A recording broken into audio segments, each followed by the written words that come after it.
I have a story that I wanted to share with you guys. This comes to us out of Minnesota. So I don't want to hear it anymore. I was on board at first. Nothing good comes out of Minnesota. So back in 2005, Terry John Martin, an alleged retired mobster with a lifelong history involving burglary and receiving stolen property, was out of jail trying to live a straight life. And having left his life of crime behind in the 1990s, he was just trying to be a law-abiding citizen when he was approached by a former associate who also had mob ties, who told him about a potential heist in the town of Grand Rapids, Minnesota. And there's a museum there with a piece that was insured for over $1 million. Quote, got a real Italian job whose insurance money is this? So if they steal it, they're not going to get the money. Well, no, they just know that it's valuable. Okay. So, quote, at first, Terry declined the invitation to participate in the heist, but old habits die hard, and the thought of a quote-unquote final score kept him up at night, his lawyer wrote in a memo. So this is not a movie script. No, it should be. Being a mobster is like quitting comedy every 2 years. You're like, I got to do it again. Every They got a time thing I where you try can- to leave. They got a thing you can sign up. No, it's only an hour. You know exactly when you're going to go up. It took my wife. It killed 3 of my best friends. It's basically comedy. So he was weighing his options and didn't really want to do it, but unfortunately, after a certain amount of time, the old Terry beat out the new Terry. And after much contemplation, he decided to break bad and go for one last score. And it was at that point that Martin broke into the Judy Garland Museum. Oh. And She's already been through so much. and smashed a window with a hammer and used the same hammer to break the case, displaying the iconic ruby slippers from the 1939 Wow. Wizard of Oz movie. He had no idea about the cultural significance of the ruby slippers and I don't know. They're just some pretty slippers. had never seen the Wizard of Oz. I love that. That's the most mobster thing. Why would I want to watch some shit like that? Yeah. He's like, nah, man, it's the ruby slippers tone. Why the fuck would I have seen that?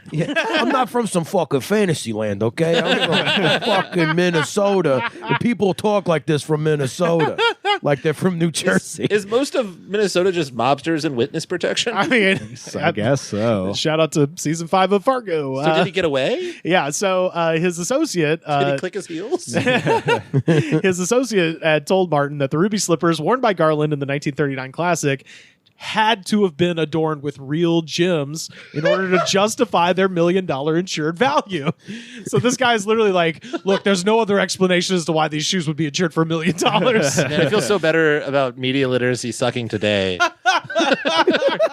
This is 2005. Like, the internet is available. Incredible. A cursory look into the title of these. Yeah, just type Never in, had a daughter? Never went on a date? or just type in the Judy Garland Museum and see why the shoes you're trying All to steal I are know famous. is it's worth a lot of fucking money. Bet. That is literally what happened. Is these two idiots were like, How much Wizard of Oz shit do you walk past to get to the shoes? They probably had to walk down a fucking yellow brick road, painted on the ground. Oh, to yeah. get to the, They got a Sasquatch thing. They got a fucking thing with a guy made out of cans. wait a minute, you didn't say there was going to be a fucking witch here. She got it by magic. hey, I also snagged those speed pills they used to use to hop her up in Mickey Rooney. I wonder if they still work. What's the whole don't they case the joint? Isn't that a term, guys? Casing the joint? Yeah. Case the joint. You go Why in didn't like I- a big, like a sweater, or not sweater, like an overcoat. Yeah. kind No, of it's sweater. For the Judy Garland thing, it's a sweater. Yeah, Christmas sweater. I feel worst for the security guard who took what he thought was the easiest job in the world. right. There's no way they got 24 hours. Everyone in this town's like, yeah, it's cool, but no one really gives a fuck about it. You see it once, and then you're like, it really is just a pair of shoes. It's a nice place to live. Even the robbers are home by 6. right. So Martin's They do like a lower him through like the laser fields and shit, like a Mission Impossible style. Well, a little lower, Joey. I'm close to the pretty fucking shoes. Martin said at his October hearing that he had hoped to remove what he thought were real rubies from the shoes and sell them.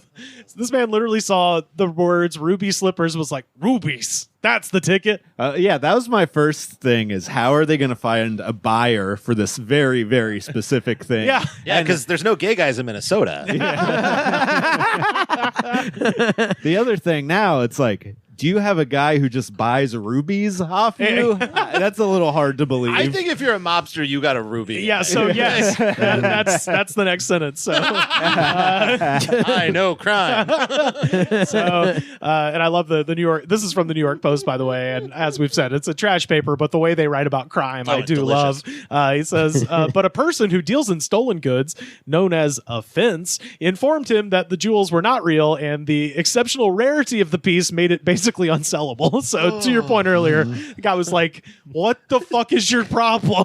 Love the idea of a fence trying to explain sentimental value. right. No, you got to understand, this thing captured the imaginations of a nation. It's fucking worthless. Look, the movie starts in black and white, and halfway through it becomes color. It transported its audience into a mystical wonderland of magicment. You mean to tell me she took this off a dead woman? So you're telling me there's no rubies? All What being a the mobster, fuck? all being a mobster is just rephrasing questions. All I'm hearing is a lot of this and that and fucking flying magical spells. I'm not hearing how much these rubies is worth. That's amazing. So Martin, Did they destroy the shoe? Did they damage the shoes trying to take no. So rubies off? Yeah, it'd be funny if they just like threw him on a telephone wire. Fuck this. this is bullshit. Now back to my other plan. Apparently, I got this thing. It's called the Maltese Falcon. I don't know why it's worth $1 bajillion. So Martin got rid of the stolen slippers after they were in his possession for less than 48 hours. He gave them to the guy who told him to steal the shoes and said he never wanted to see the shoes again. The FBI ended up recovering the shoes in 2018. what a waste! Get these out of my sight. These worthless magical shoes. I hope an agent died during the recovery. You just saw it and be like, "Oh, that Judy Garland." This is also the voice of an FBI agent. Yeah. Everyone in Minnesota. So they recovered the shoes in 2018 during a sting in Minneapolis after someone approached the bureau saying that they could help track down the stolen artifacts in exchange for $200,000. Man. This is the stupidest people across the board, which I love. The guy's just been like, well, if I did have information regarding the ruby slippers, would you give me $200,000? And they were like, yes. What's it worth to you? Yeah. It seems like it would be really hard to tell people you had that, not because, like, A, because it's stupid, but also because no one would believe it. Like, that's such a bullshit thing a guy at a bar made up. Like, oh, you want to go back to my house? I got Judy Garland's ruby slippers. Right. Stole them in ice with a mobster friend of mine. Genuine In article, my Minnesota. friend. I got them in Minnesota. Take a look at that. You see that little mark right there? That's where she clicked the heels. Genuine article, my It's friend. also like, why would you go to the mob? The Lollipop Guild is right there. I know, right? Just get the flying monkeys to steal them for you. Now, apparently, there's this mystical idol that was excavated by this science teacher. It goes by the name of Jones. Shout out to this guy because he refused to identify any accomplices, and no one else has ever been charged with the theft. No So, again, snitching. never rat on your friends and always keep your fucking mouth shut.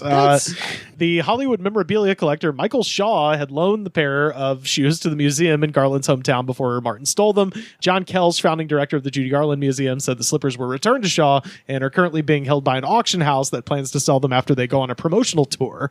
So they're currently touring these slippers. There's only 4. She had multiple pairs. There's only 4 in existence. So I'm glad that it's not somewhere unscrupulous like with a criminal, and instead it's with someone unscrupulous like an auction house. yeah. Like at least when someone steals it, they care. You know, like auction houses, just Jesus Christ, just like a guy who's rich is going to put it in a vault and we'll never see it. Yeah, there's no way he bought that because he loved the movie. Yeah. He bought that because he knew it was worth a bunch It's of an money. This is an appreciating asset. Oh, yeah. Terry John Martin pleaded guilty back in October. Today, he is 76 years old. He can only breathe with an oxygen tank and is currently in hospice care. He is expected to die in the next 6 months. And yesterday, he faced a Minnesota judge who sentenced him just to time served for the harebrained 2005 heist. He rolled out of the courtroom a free man and a fucking legend. I was gonna say, give him a break. So he got all the way away with it until 18, got sentenced, and they were like, he's done enough, and now it's over. I would have put him in protective custody as a bit. You have to roll away from your family now. But yeah. So anyway, shout out to Terry, man. What a what Yeah. a fucking great what a great story. Like making sure he's not a flight risk. Or something. Let me see your heels. Oh fuck! There's a hot air balloon coming. No. I just love the idea that the Minnesota mob is the dumbest Yeah. people who've ever existed. It's so beautiful to imagine someone who's that kind of legend without intending to be. Like, well, that's the guy who stole her shoes. It's actually funnier than that. Yeah. You know, I used to just sell ecstasy to kids. Now I conduct heists. So he was new to crime. Got it.